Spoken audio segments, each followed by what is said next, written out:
Anytime. Hi, welcome to my channel, Northwest Light Truck Service. My name's Rob Gaskell. Today we're going to talk about a common issue on the 2003 to 2007 Super Duty, and that's the power steering. Stock, these trucks have issues, but when you start adding weight on the front of them and wider tires, then they can really have some issues.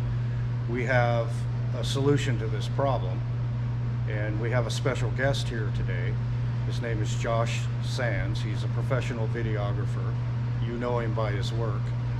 He's worked on shows like Diesel Brothers, Wicked Tuna, Alaska, The Last Frontier, and he's going to tell you about the nightmare that he's been through with the steering on this truck. Josh. Thanks, Rob. Well, I gave old Rob a call here, and I had a little problem. 4 power steering pumps in about a month went into this truck, and the first time I popped it backing out of my driveway, and the second time I popped it going about 75 miles an hour on Interstate 84 coming off the freeway with no power steering and no brakes. So Rob has always been a good friend of mine, and I gave him a call and I said, this is a big problem and we gotta fix it. So the two of us did some research, and we looked at a lot of different companies, and we found a company called Lee Power Steering, and they've developed a couple of products that have a kit for the 7.3. They don't have a kit for the 6.0, but they're some real nice fellows, and they helped us put a kit together for it, and they've got a real heavy duty pump and a reservoir, and we're gonna fix this problem so I can keep this truck on the road and keep working and put another 100,000 miles on it. Rob has done most of the work to this truck in its lifetime, and he's very familiar with it, and I trust his judgment on pretty much all these things. Now, I think this is the first Lee Power Steering one that Rob has put in, but we've done a lot of research on this, and this company really seems like the solution to, you know, having 35-inch tires and a big bumper on this truck and being able to really beat on it. After putting 4 power steering pumps in it a month, I'm about ready to end the power steering fiasco on this truck once and for all, and so we've spent the money to do that, and we've got the parts here to do it today. And there's some nice parts, and we'll show you the parts, and I'll capture the installation on video, and we'll also post that. So thanks for watching. Subscribe, like, all that. Have a good day. Look at that, Rob. We're going to quick show you the parts that Lee Power Steering sent us. So let's take a look at them.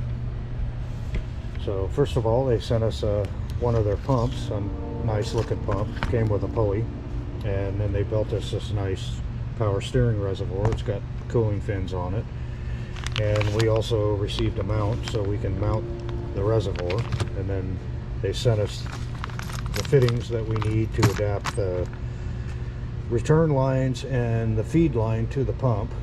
And we've got fittings for the feed line right here, some clamps, mounting bolts for the pump to mount it to the engine, and then they also sent us this piece of pressure hose, and once we get it sized, we'll be able to, I'll have to run it down and have these crimped because I'm not in the hydraulic hose business, but I've got just a guy to do that.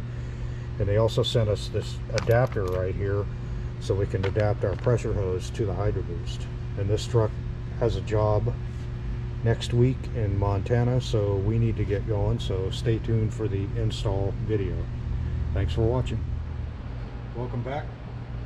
Rob here, Northwest Light Truck Service. We're going to get going on Josh's truck here, installing the Lee Power Steering System components.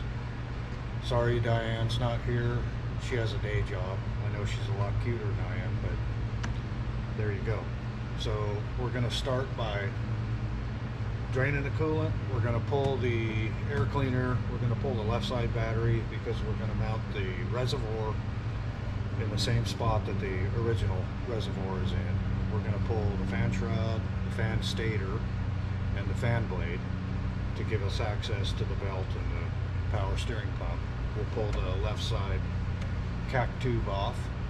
And a couple things to note if you're doing this yourself, if you're pulling the fan stator, is you'll want to back this stud up. There's 2 of these in the bottom of the engine, and this is what the fan stator bolts do.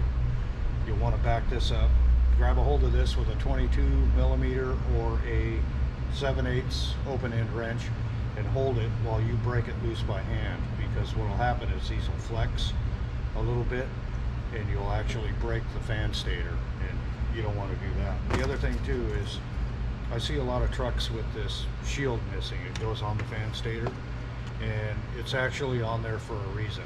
And what it does is it directs the flow of air from the fan blade, or the air that's coming through the radiator, over the alternator, helps cool the alternator, and it also directs that air over the top of the engine where it can get down behind it. So it's pretty important that you have that.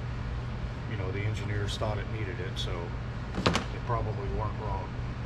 I'm not going to show the disassembly of this. I'll come back when I have it all taken apart, because, you know, who wants to see boring stuff? And to my friend Dustin, I'm not fat.